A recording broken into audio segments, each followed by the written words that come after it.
प्रिय विद्यार्थियों, आज हम बीए द्वितीय वर्ष में हिंदी साहित्य के अंतर्गत प्रथम प्रश्न पत्र में कवि केशवदास के हनुमान लंका गमन अंश की व्याख्याओं पर चर्चा करेंगे। हनुमान लंका गमन अंश की व्याख्याएं करने से पूर्व उससे जुड़े हुए विभिन्न प्रसंग या पहलुओं पर भी दृष्टिपात करना हमारे लिए आवश्यक है। यहाँ पर जो प्रसंग है वह हनुमान लंका गमन यानी हनुमान जी का लंका जाना। तो मुख्य विषय क्या है? हनुमान जी।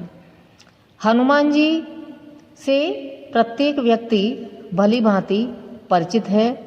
उनकी शक्तियों से कोई भी व्यक्ति अनभिज्ञ नहीं है और ये तीव्रता से, तेजी से आकाश में उनका उड़ता हुआ जो चित्र है वो उनकी शक्तियों का एहसास हमें बड़ी ही सरलता से कराता है।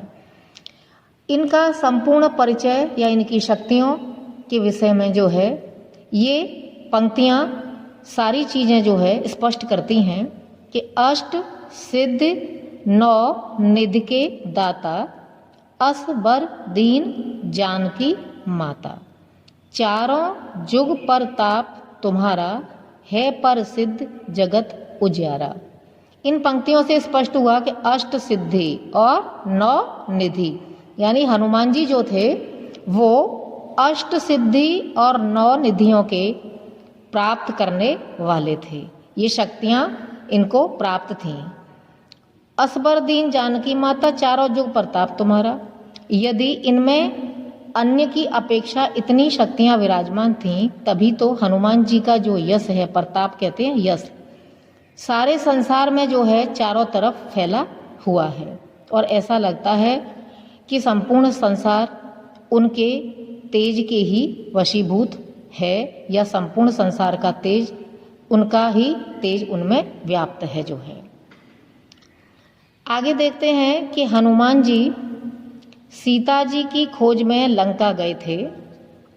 इस बात से भी सभी लोग परिचित हैं, लेकिन हनुमान जी के लंका जाने के संबंध में लोगों की भिन्न भिन्न मान्यताएं हैं कि वो किस प्रकार से गए, चलकर गए, उड़ कर के गए, टापू से टापू उछल कर के गए। तो उनकी जाने की जो विभिन्न स्थितियां हैं उनके विषय में जो है सभी में अलग अलग मतभेद हैं, क्योंकि सभी अलग अलग दृष्टिकोणों से सोचते हैं। अब सभी का क्या सोचना है इस पर भी हम देखते हैं कि कुछ मानते हैं कि वे तैरकर गए थे, कुछ के अनुसार वह उड़कर गए थे और कुछ के अनुसार वे छलांग लगाते हुए या एक टापू से दूसरे टापू पर कूदते हुए गए थे। हनुमान जी नारद जी यानी नारद मुनि और सनत कुमार ही ऐसे देवता थे जो अपनी शक्ति से आकाश मार्ग में विचरण कर सकते थे। इसलिए कहा जाता है कि हनुमान जी महिमा और लघिमा शक्ति के बल पर समुद्र पार कर गए थे, जो अभी पूर्व में पंक्तियों को स्पष्ट किया था कि उनके पास 8 सिद्धियां थीं और 9 निधियां थीं जो है। इसके बल पर उन्होंने क्या किया? दोनों जो सिद्धियां थी महिमा और लघिमा शक्ति के बल पर उन्होंने समुद्र को जो है पार किया। उन्होंने इनके आधार पर पार कैसे कर लिया जो है? तो ये सिद्धियां इस प्रकार की थीं कि इनमें जो है साधक अपने अनुसार अपने शरीर के भार को बढ़ा सकता है, अपने शरीर के विस्तार को बढ़ा सकता है। तो इन शक्तियों की यानी इन सिद्धियों की हनुमान जी को जहाँ जहाँ पर जैसे आवश्यकता पड़ी इनका उपयोग करते हुए वो अपना कार्य करने के लिए आगे बढ़े हुए थे। इसलिए हनुमान जी सर्वशक्तिमान और सर्वज्ञ थे, यानी वो सर्वज्ञ ही हैं।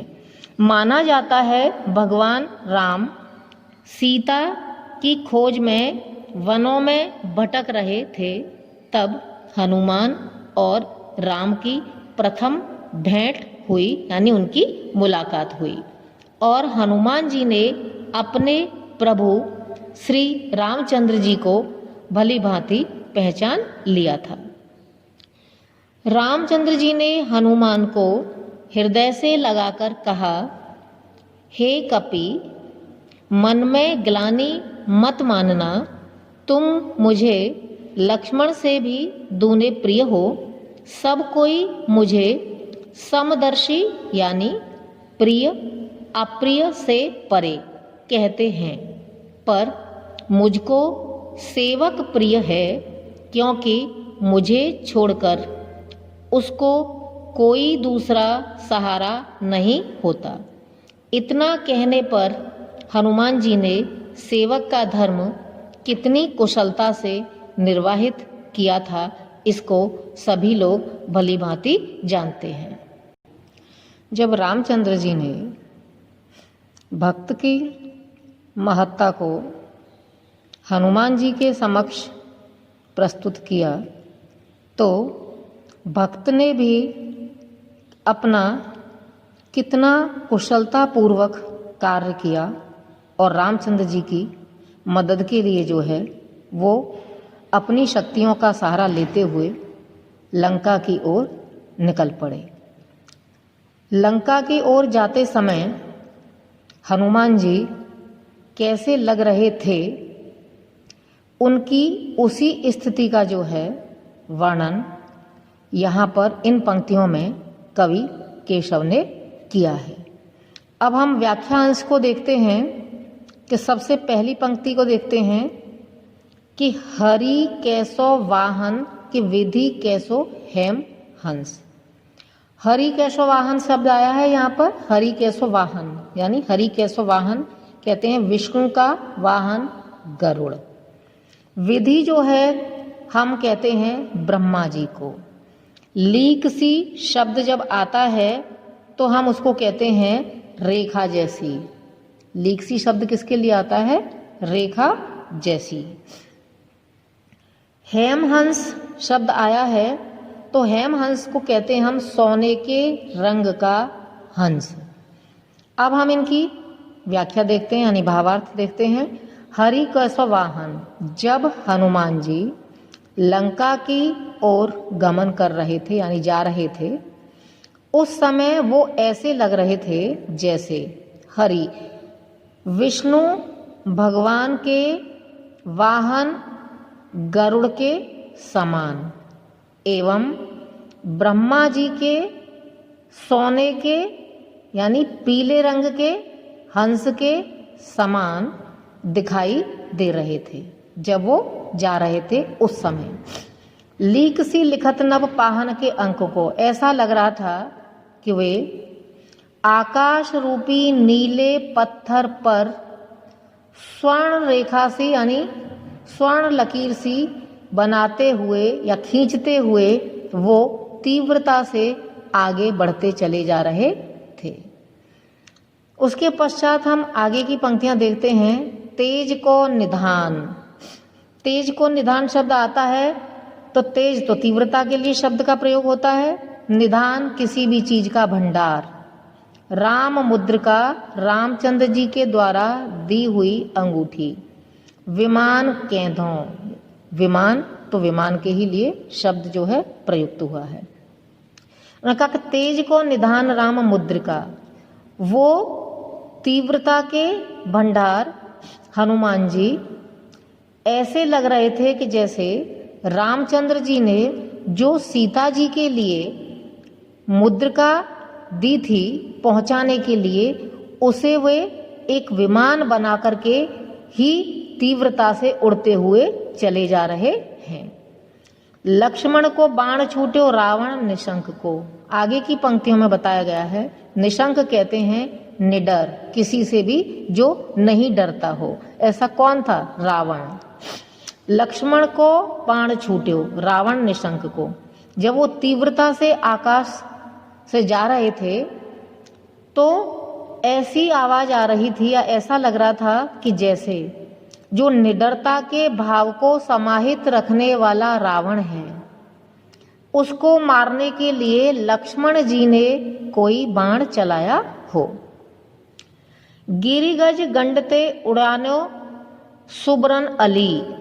सुब्रन शब्द आता है पीले के लिए आता है। सुब्रन शब्द किसके लिए आता है? पीले के लिए। और यहाँ पर गजगंड आया है तो गज गंड, और गिरी शब्द भी आया है तो गिरी पर्वत के लिए भी शब्द आता है जो है। तो गजगंड के लिए जो है गंड गाल को कहते हैं जो है। यहाँ पर इसका हम देखते हैं उड़ाने हो तो उड़ने के लिए है, अली जो है भ्रमर शब्द के लिए प्रयुक्त हुआ है जो है।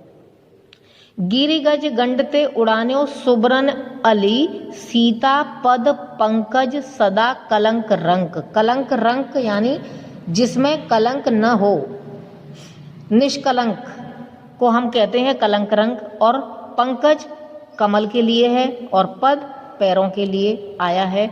और कमल के समान पैर किसके हैं? सीता जी के जो है।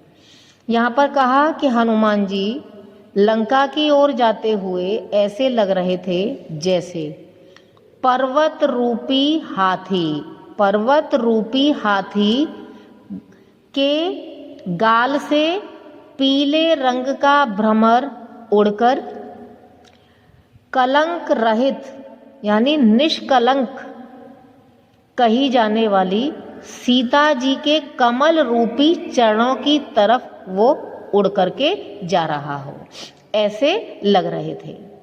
आगे की पंक्तियों में देखते हैं, हवाई सी छूटी केशोदास आसमान में। हवाई सी शब्द किसको कहते हैं? आतिशबाजी।